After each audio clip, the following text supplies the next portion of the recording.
నమస్తే అండి. Welcome to my channel Krishna's kitchen.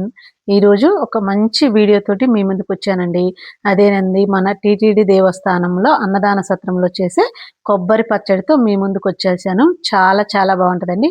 మనం ఎప్పుడు తిరుపతికెళ్ళినా గానీ అక్కడ భోంచేయకుండా రాము. అందులో కొబ్బరి పచ్చడి స్పెషల్‌గా చెప్పుకోవచ్చండి. అలాంటి టీటీడీలో చేసే కొబ్బరి పచ్చడి మీకు ఈరోజు చూపించబోతున్నానండి. చాలా చాలా బావుంటుంది టేస్ట్.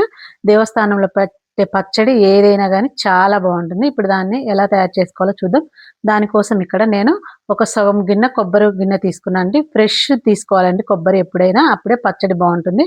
ఇలా సన్న ముక్కలుగా కట్ చేసేసుకోవాలి. అందులోకి 2 టేబుల్ స్పూన్స్ శనగపప్పు, తగినన్ని కారం అండి. ఎండుమిర్చి తీసుకోవాలి. ఒక 10-15 ఇలా తీసుకొని ఇప్పుడు స్టవ్ మీద ఒక పాన్ పెట్టుకొని, ఆయిల్ బాగా వేడెక్కిన తర్వాత మనం కట్ చేసి పెట్టుకుని కొబ్బరి ముక్కలు వేసుకొని మంట మీడియం టు హై పెట్టుకుంటూ మంచి గోల్డెన్ కలర్ వచ్చేంత వరకు ఫ్రై చేసుకోవాలండి. చూడండి మన కొబ్బరి ముక్కలనేవి కలర్ మారిపోతూ ఉంటాయి. అప్పుడు తీసేసుకోవాలనమాట. ఇది మనకు 1 వీక్ వరకు నిల్వ ఉంటుందండి. ఇంకా ఫ్రిడ్జ్‌లో పెట్టుకుంటే 10 డేస్ వరకు పాడవదు. 2, 3 డేస్ బయటున్నా ఏం కాదు. ఇంకా ఫ్రిడ్జ్‌లో పెట్టుకుంటే 10 రోజుల వరకు పాడవదండి. ఇలా కొంచెం కలర్ రాంగానే తీసేసి పక్కన పెట్టేసుకోవాలి. ఇప్పుడు అందులోనే ఒక 2 టేబుల్ స్పూన్లు శనగపప్పు వేసుకోవాలి. దగ్గరుండి వేయించుకోండి. ఎందుకంటే ఆల్రెడీ నూనె కాగి ఉంటది కాబట్టి మనకు శనగపప్పు తొందరగా మాడిపోతుందనమాట. అందుకనేసి వెంటనే తీసేసుకోవాలి. చూడండి కొంచెం కలర్ రాంగానే తీసేసుకుంటే మనకు ఆరేలోపు ఇంకా ఫుల్ కలర్ వచ్చేస్తదండి శనగపప్పు. అది తీసిన తర్వాత అందులోనే ఎండుమిర్చి వేసుకోవాలి. కొంచెం స్పైసీ వేసుకొని మనం ఫ్రిడ్జ్‌లో పెట్టుకుంటే మనకు కారం అనేది తగ్గుతుందనమాట.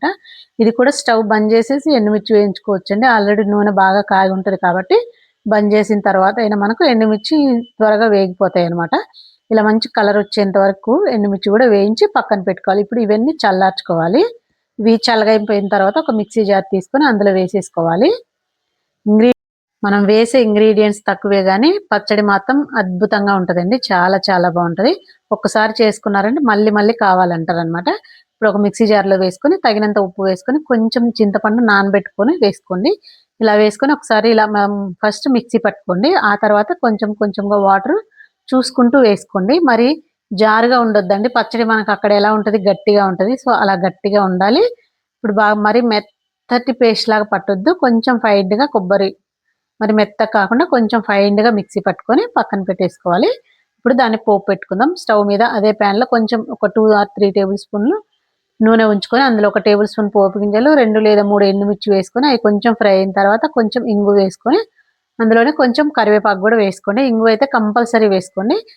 కరివేపాకు గూడా మంచిగా ఫ్రై అయిన తర్వాత స్టవ్ ఆఫ్ చేసిన తర్వాత ఈ పచ్చడి వేసుకోవాలండి. స్టవ్ ఆన్‌లో ఉంచి పచ్చడైతే వేసుకోవద్దు. మనకు టేస్ట్ అనేది మారిపోతుంది. స్టవ్ బంద్ చేసిన తర్వాత ఈ పచ్చడి వేసుకొని మొత్తం ఒకసారి పోపులో బాగా కలుపుకోవాలి. బాగా కలుపుకొని సర్వ్ చేసుకుంటే ఉంటది చూడు. అసలు చేస్తుంటేనే నోట్లో నీళ్లు ఊరిపోతున్నాయండి. అంత బావుంటుంది.